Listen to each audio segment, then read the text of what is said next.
Bonjour à tous et bienvenue dans cette nouvelle vidéo, j'espère que vous allez bien et que vous êtes en forme. Aujourd'hui, il n'y aura pas d'introduction, on commence tout de suite la vidéo. J'ai vraiment décidé de vous faire une vidéo simple, rapide, efficace, remplie de valeur. Donc je vais vous lister en fait différentes problématiques que vous êtes sûrement en train de rencontrer sur les marchés, ou alors c'est des problématiques que vous allez rencontrer durant les prochaines semaines, les prochains mois, et je vais donc directement vous donner les solutions. Ok, donc j'espère que ce format pourra vous plaire. Si c'est le cas, n'hésitez pas à me le dire dans l'espace commentaire. Donc actuellement, si vous faites du trading, il y en a peut-être certains qui sont stressés, ok? Donc, il y a deux types de stress. Il y a le stress qui est donc avant le trade. Donc, avant de prendre un trade, on peut être stressé. Et ensuite, il y a le stress qui est pendant le trade. Donc, tu viens de prendre ton trade et tu es stressé. Donc, je vais mettre pendant, ok? Donc, on a deux types de stress. Ça, c'est hyper important de bien le comprendre. Le stress qui arrive avant le trade, c'est quand on manque de connaissances et qu'on manque de confiance en notre stratégie. Donc, si tu n'es pas encore assez confiant vis-à-vis de ta stratégie, ce que je t'invite à faire, c'est de faire du backtesting. Donc, le backtesting, c'est vraiment le truc le plus important quand tu as une stratégie. C'est ce qui va en fait te donner une certaine confiance. Donc, le backtesting, c'est quoi? C'est le fait d'aller sur les marchés et de s'entraîner. Donc, tu vas par exemple sur TradingView, tu prends le mode replay et tu vas donc aller sur des anciennes données, par exemple sur la semaine dernière, le mois précédent, et tu vas donc tester ta stratégie pour voir un petit peu les résultats que tu peux obtenir.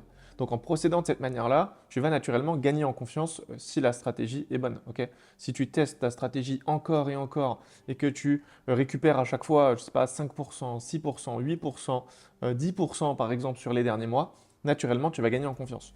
Donc quand tu vas devoir faire des analyses sur les marchés en direct, tu seras forcément plus confiant lorsque tu vas prendre une position et tu seras donc moins stressé. Et ça, c'est important de comprendre qu'il faut être moins stressé quand on prend des positions. Premièrement, parce que nous, on veut faire du trading sur le long terme et on ne peut pas garder cette activité sur du très long terme si ça procure beaucoup de stress.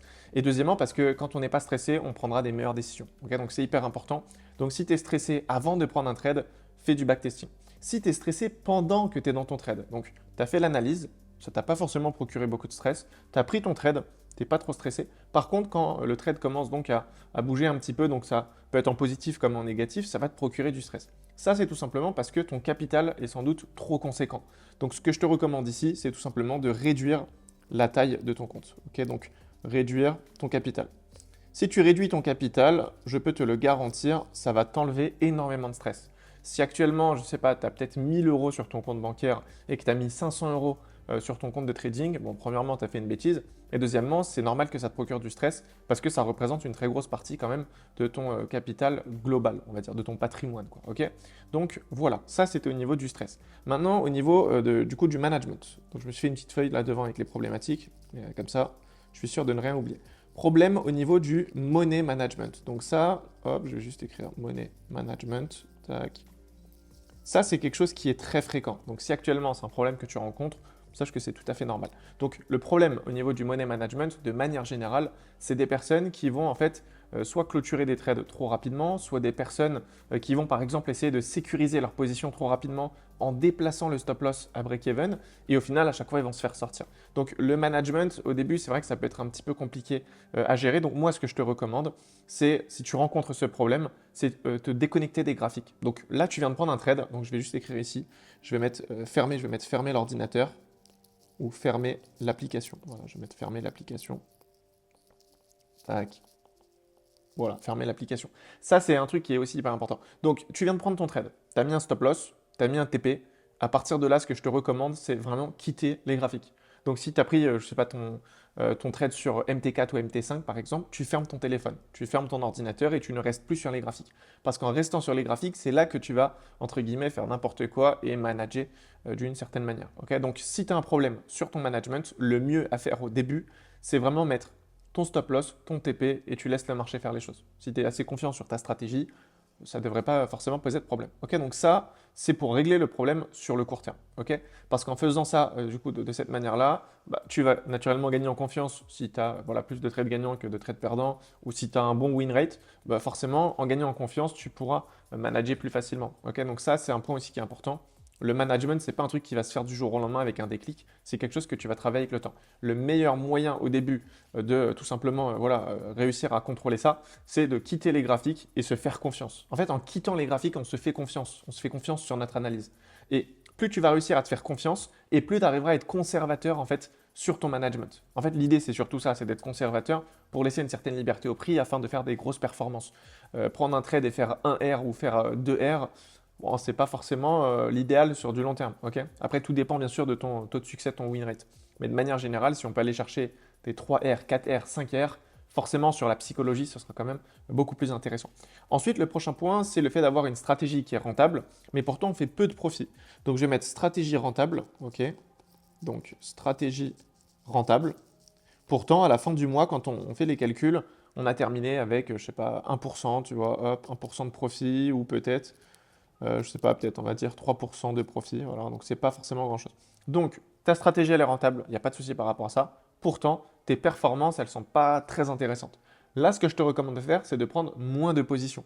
De manière générale, il y a beaucoup de personnes qui vont commencer par exemple le mois en faisant de très belles performances et à la fin du mois, ils vont un peu voilà, prendre des ailes et faire n'importe quoi. Et en fait, ils vont cramer une partie de leur profit à chaque fois. Ce que je te recommande ici, c'est donc prendre moins de positions. Donc, prends, tac.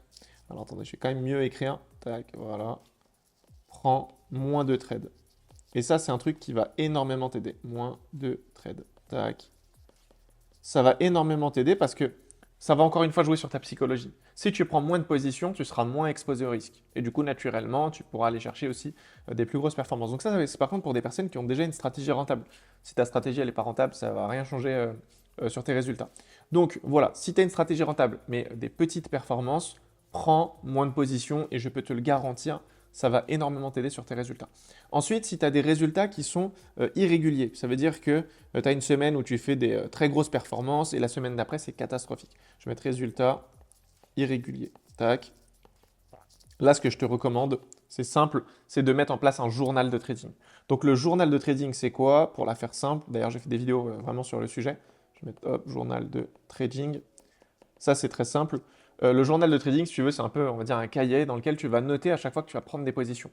Que ce soit des positions gagnantes ou perdantes, tu vas noter un petit peu le scénario, tu vas tout simplement faire une petite analyse à l'écrit de voilà, bah, pourquoi tu as pris ce trade, c'était du coup sur quelle paire, sur quel marché, sur quel horaire. Est-ce que si c'était à refaire, tu le referais? Si tu devais apporter un changement, tu ferais quoi? Etc. etc. C'est tout simplement de mettre des informations sur du coup cette position. Okay, et ça, c'est important parce qu'en fait, en mettant en place un journal de trading, tu vas potentiellement toi t'apercevoir qu'il y a certains jours où bah, c'est catastrophique. Okay, il y a par exemple certains élèves, là, je discutais il y a quelques jours, je crois que c'était le lundi. Le lundi, par exemple, j'ai un de mes élèves, il fait que des stop loss. Et du coup, ça, il a pu bah, l'identifier grâce à son journal de trading. Et du coup, le mois d'après, ce qu'il a fait, c'est qu'il a arrêté de trader le lundi. Donc les lundis, il ne prend plus aucune position. Il va même plus sur les graphiques. Et bah naturellement, si tu faisais plein de stop loss les lundis et que tu ne traites plus le lundi, bah ça va faire augmenter en fait tes performances. Ok, et ça c'est important du coup de le déterminer grâce à ton journal. C'est pareil, grâce à ton journal, peut-être que tu vas comprendre que bah, en tradant à chaque fois l'après-midi à partir de 14h, tu fais que des stop loss. Pourtant, il y a certains, parce qu'en fait, ça, c'est un truc qui est hyper important et que j'aimerais aborder rapidement. Il y a certaines personnes, par exemple, qui travaillent. Ils font pas du trading à temps plein. Ils travaillent et le problème, c'est qu'en fait, leur emploi du temps, il va changer. Il y a une semaine, ils vont travailler de nuit et il y a une semaine, ils vont travailler, par exemple, le jour. Et du coup, quand ils vont trader sur les marchés, bah, ils seront tout le temps un peu décalés. Il y a une semaine, ils vont trader la session de Londres et la semaine d'après, ils vont trader la session de New York. Eh bien, par exemple, pendant la semaine de Londres, ils vont faire que des TP, ils vont faire voilà, pas mal de profits. Par contre, quand ils vont trader la semaine, du coup, la session de New York, bah, ils vont faire que des stop loss. Et du coup, à la fin du mois, quand on fait le ratio et qu'on fait une moyenne, bah, les performances, elles ne sont pas forcément très intéressantes. Donc, si tu as un journal de trading, tu pourras comprendre, toi, du coup, bah, ce qui pose problème. Peut-être qu'en tradant à chaque fois la session de New York, tu fais n'importe quoi, tu fais que des stop loss. Du coup, bah, le mois prochain, tu ne traderas plus du tout la session de New York. Et du coup, tu vas trader qu'une semaine sur deux. Donc voilà, et ça clairement c'est un truc qui peut te faire exploser tes résultats. Donc hyper important, mets en place un journal et applique ce que je te dis et franchement ça va faire exploser tes performances. Ensuite du coup il y a un dernier point, c'est la frustration après être sorti du trade. Donc tu viens de prendre un trade et tu as une frustration, hop, frustration. Après du coup je vais mettre la sortie du marché. Ok. Donc tu viens de clôturer ton trade et là tu es dégoûté. Okay, voilà, tu étais à l'achat sur l'euro USD, tu viens de clôturer ton trade et le marché continue à exploser du coup à l'achat et du coup bah, tu es passé à côté d'une grosse opportunité. Ok, c'est assez frustrant et ça je peux tout à fait le comprendre. Donc dans ce genre de scénario, si c'est quelque chose qui arrive souvent, ça c'est important aussi que je le souligne. Là ce que je suis en train de dire, ces problématiques-là, c'est des problématiques que tu rencontres certainement régulièrement, c'est un truc qui arrive souvent. Si la frustration par exemple parce que tu es sorti trop tôt ou trop tard, elle arrive une fois de temps en temps, tu n'as pas forcément besoin d'appliquer là ce que je te donne. Mais si c'est un truc qui se répète constamment, applique ce que je te donne et tu verras clairement une modification là sur tes résultats dans les prochains mois. Donc, si tu as une frustration après la sortie du marché, ça c'est de manière générale quand tu vas clôturer l'intégralité de ta position. Donc, tu viens d'acheter par exemple avec 10 de l'eau sur l'euro USD. Eh bien, si tu clôtures 10 de l'eau, bah forcément, derrière, si le marché continue son mouvement, tu n'auras pas pu bénéficier de tout ça. Ce que je te recommande ici, c'est simple, c'est de faire des TP partiels. Ok, donc je mets ça ici. Hop, TP partiel. Donc le TP partiel, c'est quoi? C'est le fait de clôturer une partie de ta position. Tu viens de prendre à l'achat sur l'euro USD avec 10 de l'eau, tu ne vas pas tout clôturer. Tu vas te mettre un TP1, TP2, TP3 et un TP ouvert, par exemple. Quand ça touche ton TP1, tu clôtures qu'une partie de ta position. Je crois que j'avais fait une vidéo complète où j'expliquais comment faire des TP partiels. Ça devait être sûrement tutoriel MetaTrader 4 sur la chaîne, c'est disponible. Donc du coup, qu'est-ce que tu fais? TP1 qui est touché, tu prends que par exemple 20% de ta position. Tu clôtures 20%, comme ça tu sécurises des profits, mais tu laisses courir ton trade. Et comme ça, tu n'auras pas cette frustration. Si le marché continue son mouvement, tu pourras toujours continuer à encaisser. TP2 qui est touché, tu reprends 20%. TP3 qui est touché, tu reprends 20%. Et du coup là, normalement, il te reste à peu près 40%. Et après, tu as un TP ouvert. Donc là, tu as juste après à déplacer ton stop loss et faire un management plus agressif. De cette manière-là, tu n'auras plus aucune frustration. Okay, c'est vraiment un truc qui est très simple, très efficace, mais ça va pouvoir donc, on va dire, être appliqué quand tu arrives à un certain niveau. Quand tu commences déjà à avoir un peu d'expérience, que tu arrives déjà à bien faire ton management. Voilà. En général, le TP fixe, c'est pas un truc qui est recommandé, surtout quand bah, voilà, tu commences à prendre de l'expérience. Après, bien sûr, tout dépend de ton capital, tout dépend de tes objectifs mensuels. Moi, ça m'arrive d'avoir des TP fixes et de tout clôturer en une fois. Ça dépend aussi du scénario, c'est un peu du cas par cas. Mais en tout cas, voilà, j'ai pu lister quand même pas mal de problématiques. Je ne sais pas si c'est un concept qui va vous plaire. N'hésitez pas, bien sûr, à me le dire dans l'espace commentaire. Et comme ça, je pourrais peut-être vous refaire une vidéo avec d'autres problématiques. Ok? Donc voilà, en tout cas, comme vous le savez, si aujourd'hui vous souhaitez être accompagné sur les marchés financiers, vous pouvez directement réserver un appel en cliquant sur le premier lien en bas de cette vidéo. Alors vous serez soit directement en contact avec moi ou ce sera quelqu'un de mon équipe si moi malheureusement je suis en déplacement ou que je suis occupé. Et comme ça on verra un petit peu vos objectifs, votre profil et on pourra tout simplement déterminer bien si on peut vous aider. Ok, on a des places quand même assez limitées parce que l'accompagnement malheureusement on ne peut pas accompagner trop de personnes. Donc voilà, si vous avez un profil intéressant, n'hésitez pas à réserver un appel, on pourra en discuter, c'est totalement gratuit au niveau de l'appel et vous en sortirez avec pas mal de valeur. Ok, donc voilà, je pense que j'ai pu faire le tour du sujet. Je vous retrouve très prochainement pour une nouvelle vidéo. D'ici là, prenez soin de vous. C'était Pierre. Ciao.